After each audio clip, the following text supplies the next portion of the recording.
Hiya, BookTube. Bill Ruttenberg here with the Ruttenberg Library. Come to you this afternoon. Going to do a little book tag, kind of a way of celebrating my 100 subscriber goal, and we hit that plateau, and hopefully we'll go a little further. But thought we'd have a little bit of fun with it, and I got my daughter Crimson here with me, and she's going to do the tag along with me. And just thought it'd be kind of a fun way to do something a little different since we hit that 100 subscriber mark. So without further ado, we are going to do this second Tome Around tag. Now, I had noticed a lot of people have already done this tag. This tag's been around for a while, and I've actually had it on the agenda for a couple, 3 weeks now, and I just haven't got to it. And so I'm going to get to it today. And I was tagged by Book Zealots. They had recommended that I do this tag. They got to watching my bookshelf videos, and she thought that this would be a good one for me to do. So anyway, let's go ahead and get started. So Crimson, first question on the list. First question. Do I buy second-hand books? Do you buy secondhand books? No, this one's for you. Oh, do I? Yes, I do. For me, I don't care if it's been used or not been used. To me, in my head, a book's a book, and it doesn't have to be new. So, no, yes, yeah. All right, so I guess my turn then. Yeah. So turn. I guess continuing the Ruttenberg theme, that's how I buy also. To be honest, I'm a teacher. I don't make a ton of money, so buying new is not always an option for me. I'm like anybody else. I would love to have new books, but financially, that's not an option. So I buy secondhand. As you noticed on my bookshelf tours, most of my books are secondhand. Very few of them are brand new. When I do get a brand new one, that is a highlight, but most of them are secondhand. And as you'll see as I go through more bookshelf tours, because the stuff downstairs, my daughter here can attest to, that is not even the tip of the iceberg when it comes to my collection. Most of the stuff is up in the upper room, upstairs, and there's a lot of secondhand up there. I feel like even when you were talking about like financially, even if we did have the money to buy a new book, I feel like I would still buy secondhand books. If it's an option, sure, I'd buy the new one, but it still wouldn't bother me to have the secondhand book. Yeah, I'm right there with you, and I actually like when I go to the used bookstore and just browsing through stuff, and it's just a surprise.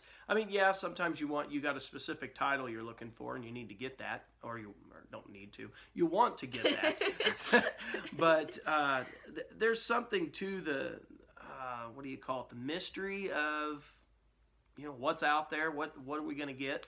Mm-hmm. So anyway, there's the answer to question number one. So second question on the list: recent purchases. What recent purchases have I made? I'll let you take Oh, you're going to let me go for that, huh? Well, I grabbed a couple of them.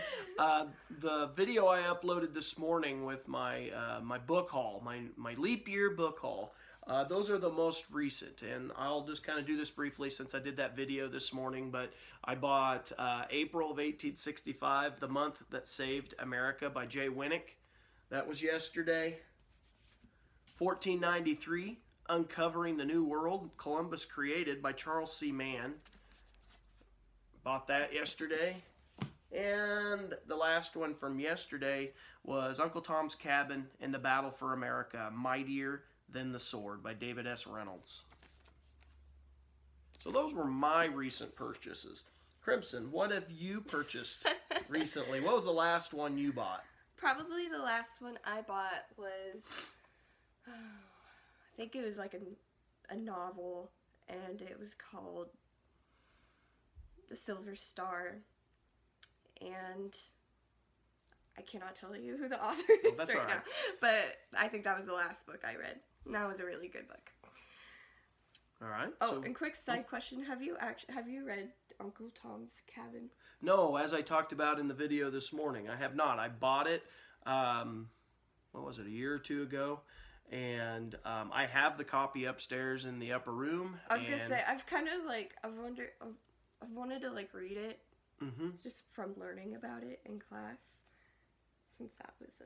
Yeah, we've read, and I told you this morning, we've read excerpts. We read small bits and pieces of the book, and I just haven't read the whole thing, and I have no excuse on why I haven't. I just haven't, and the copy's upstairs, and it is on the list of things to read. As a matter of fact, it made it to the nightstand.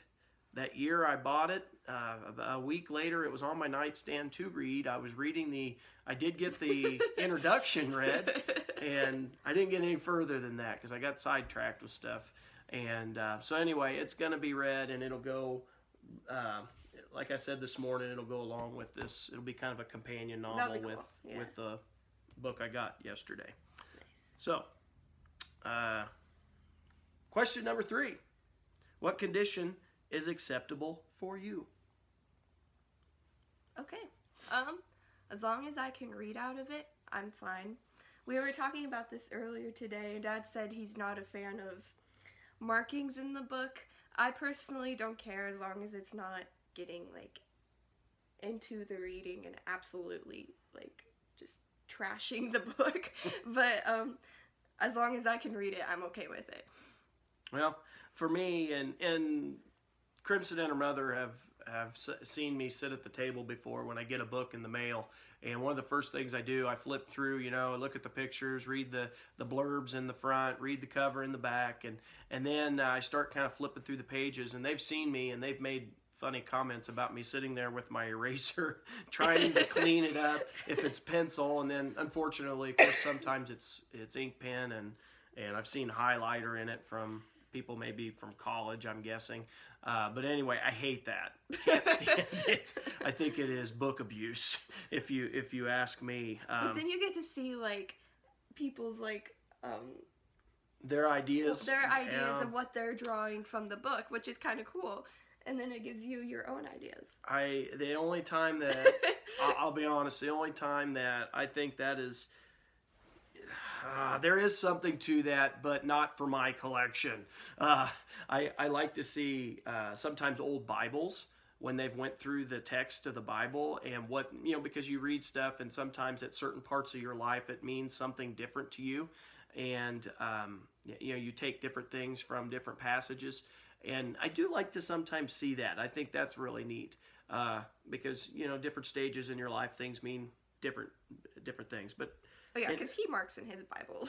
Yeah, matter of fact, I did it this morning. He did it this morning in church. So. Yeah, but that's my personal copy that the only time I'm going to get rid of it is maybe on my deathbed, and I hand it off to my kid, and and then it's got sentimental family value, and yeah, that's to me that's a little bit different, but not in my library, not in my regular library. Yeah. Something else that could bug me from time to time, and I was just watching Peg over at the History Shelf, and she was doing her leap year book tag, and she was talking about book smells. Now, I showed you some books. Oh, what was it? Oh no, it was my book review on Faith and Betrayal. Yeah, that book's got a little funk to it. Typically, it looks new too. Oh yeah, you ought to go grab it. It stinks. I want to see that. The smell has worn off a little bit over time, and that's what I've noticed is it does wear off a little bit over time if you get it out of that original environment. But it stinks, and I don't like that either. I do give. I do give books the smell test, just like what she was talking about in her video. It just smells like an old book. Oh, no, that's got the dirty. That's a dirty smell. It's not like overpowering. When I first bought it. When I first bought it, it was worse than what it is now. It's gotten better with age. It's like a fine wine.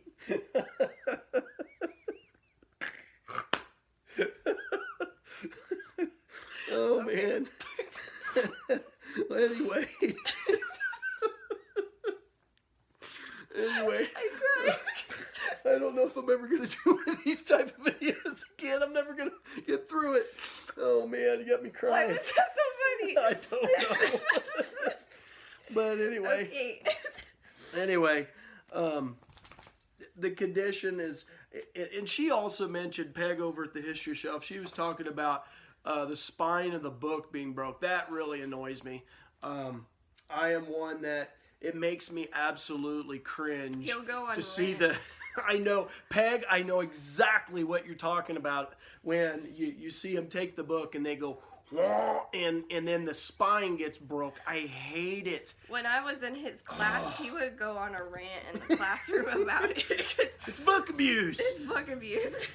And then the other thing, you know, I have had bad experience where I have loaned personal copies of my books to kids in the classroom because I've talked about it, and I got them interested in it, and they come up to me after class, "Can I borrow that book? Do you mind?" And at the time, the kid that the one I have in mind, I'm not going to say names, of course, but he was a really good kid, straight A student, like top-notch kid. I never would have suspected. I gave him a copy of a book that was pretty much brand new condition when I handed it to him, and when I got it back, it was trashed, and it just infuriated me, angered me, and ever since that point, I have not allowed kids to borrow my personal collection. I've had it happen with my book collection at school, and it just drives me nuts. Anyway, I'm kind of rambling, so we probably need to move forward here. So after reading, do I keep or donate? So much to my wife's Displeasure. That's a good word for it. I am a keeper. All of my books, my nonfiction books, I use, and Cribson could attest to this. I use them in class. I go back and I use them over and over, or at least most of them anyway. And even the other ones I go back to, maybe not necessarily for in class, but I do go back to them. And I pull passages out. I use them for teaching Civil War, Revolution, all that kind of stuff. I go back to them over and over. So I don't donate much. My wife would like to see me starting to donate, but I just don't do it. Yeah, for better or for worse. Go ahead. Your turn. I do keep my books unless it just happens to be a book that I don't like. I will donate it. But yeah, pretty much the same. I keep it. And then I'll reread it in a couple years. Yeah. If I genuinely really like that book, I'll reread it again. But yeah. The big difference between the two of us though is he has a lot of books. my incoming book number is quite a bit higher than hers. Well, the only reason I haven't gotten any books is because in school I take American literature, so we're pretty well. Yeah, you're hitting a lot. We're hitting a lot of books right now, so I don't have any time outside of that to read more books. Because unlike him, if I read more than two books at once, I'm gonna mix the stories. I can't do that. I have to read one at a time. So yeah, she's fortunate enough to have a really great English teacher who hits some classics. Just fabulous books in her room, in her American literature, and then she'll take Brit Lit next year for as a senior, and they do some really good books in there. Some books I remember, some books that I didn't read, and I mean they do some monster books in there. What's the Peaceable Kingdom? Yeah, well, that's not the one I was. I was talking about what's the Holes. Oh, that's not big. I'm talking about the slave book. Maybe you haven't got to it yet. Oh, I know I thought that's they did the movie in the 70s. Roots. I mean, that's a monster. I meant to say Roots. I don't know why I said Holes. Yeah, Holes is like this. Yeah. Yeah, it's a monster I meant to say book. Roots. And many of you have probably seen Roots. It's a classic, but they read that in class, like the whole thing. And that's to me pretty impressive for having a high school group of kids read the book. Whose attention span is this big. You heard it here first. Yeah. Not just from the teacher. Anyway, let's move forward here. Do you have a favorite place you like to go? Excuse me, let me start that over.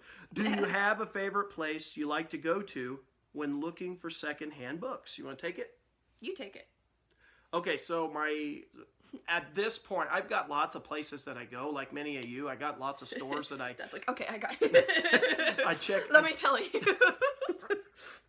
I got lots of books or bookstores that I check into periodically, and secondhand books is probably right at this moment my favorite book place to go to. It's in St. Joe. I've told you about it over and over again on other videos on the channel. They just got, you never know what you're going to get. It's hooked into the St. Joe Library, and as they are discarding books, they put them right down into the bookstore, and it's cheap. They're really good titles, and most of the time they are in very good condition. I mean, condition that, I don't want to say it too loud, but I'd even be willing to pay more for. But I'll take the cheap rates. But I've got lots of other places that I go to. I love going to the Friends of the Library book sale that happens twice a year at the Clarinda Library. I like going to Wiseman's. They usually have some stuff come in. Let's see, Goodwill. We go to the Goodwill.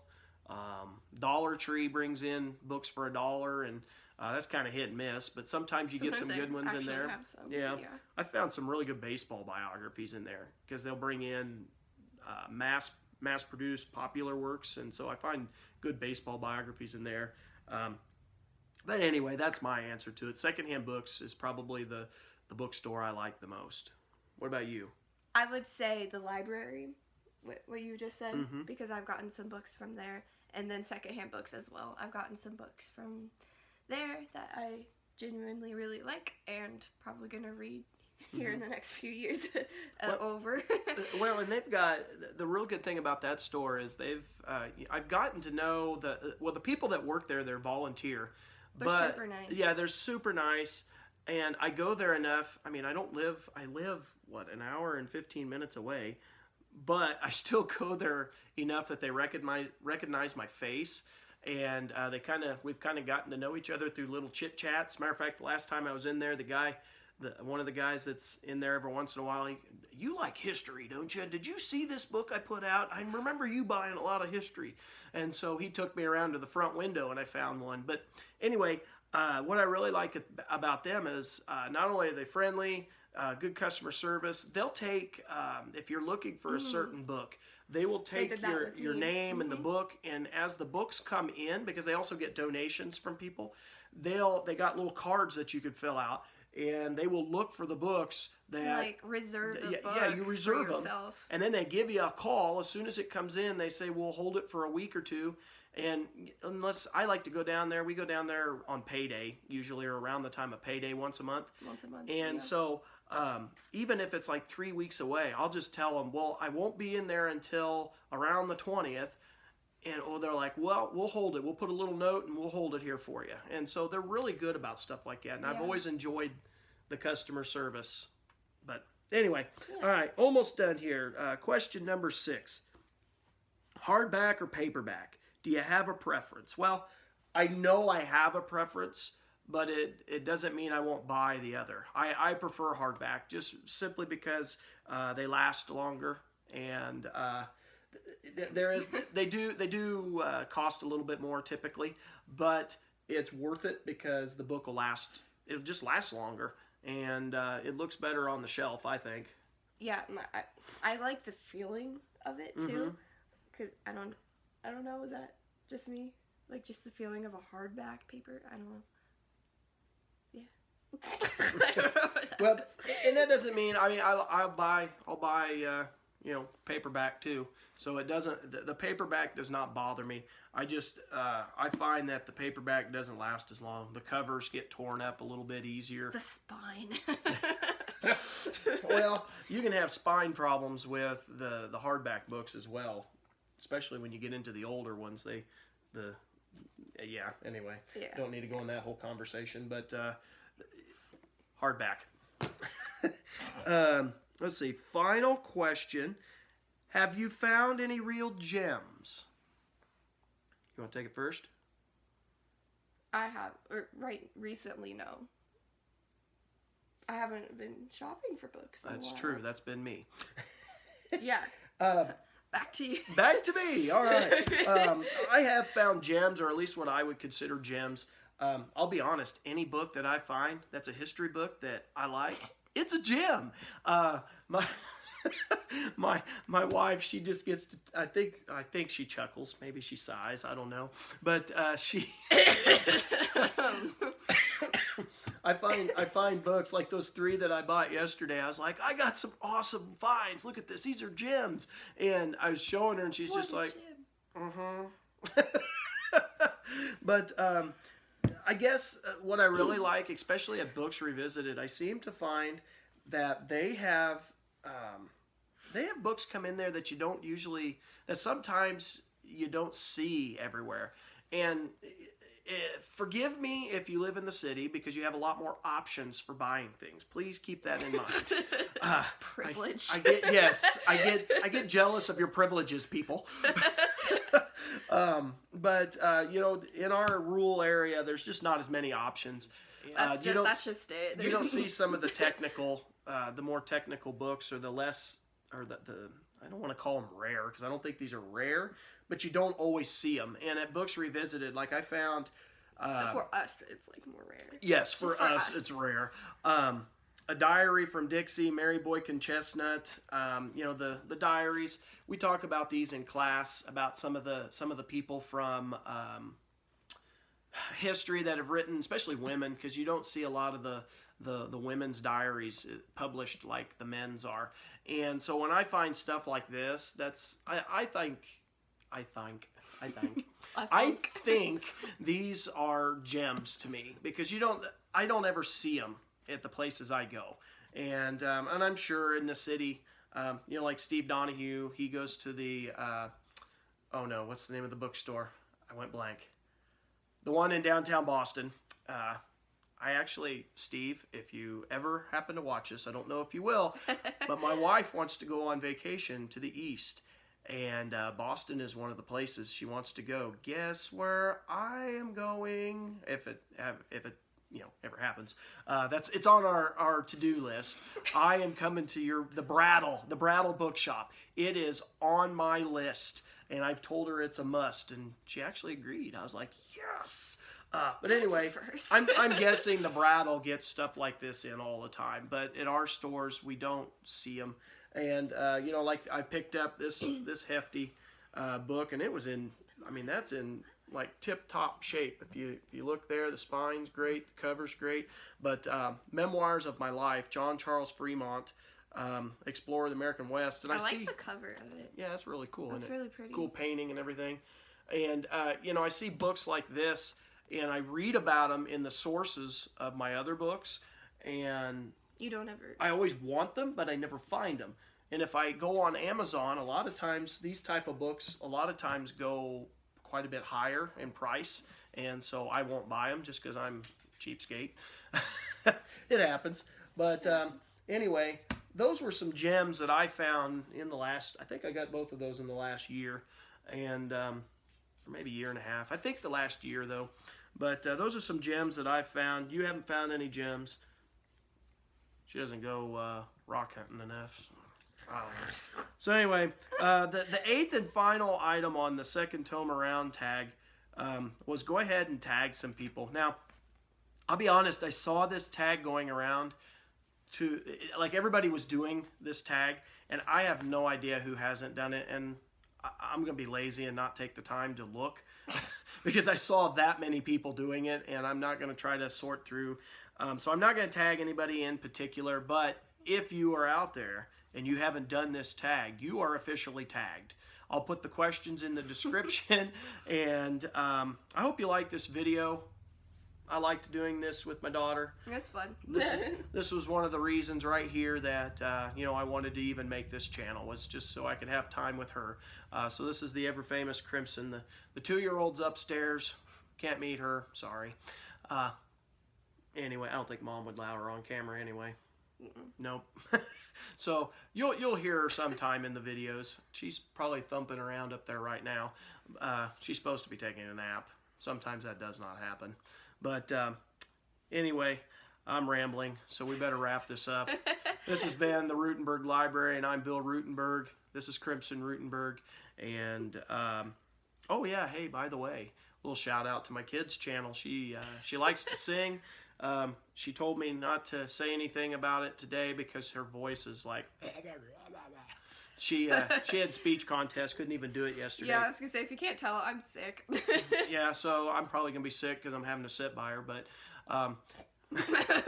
anyway, she's sick, but she does have a magnificent voice, beautiful voice, and she's got some music over on her channel. She's got some silly teenager stuff too, but I'm gonna put the link down in the description for her channel, and if you want to go check it out, please go check it out, and maybe subscribe if you want to. You know, this was supposed to be intense. This was my 100 subscriber video. She's at 90, so she's right there. So if you like the music, please subscribe. Give her a little shout out, like, and all that kind of stuff out in the booktube world. Maybe we can get her up over the hump. So anyway, this has been Bill Ruttenberg, Crimson Ruttenberg from the Ruttenberg Library, and this was the second Tome Around tag. If you liked the video, please be sure to hit the little button down in the bottom and subscribe to the channel, share it with others, and as always, happy reading.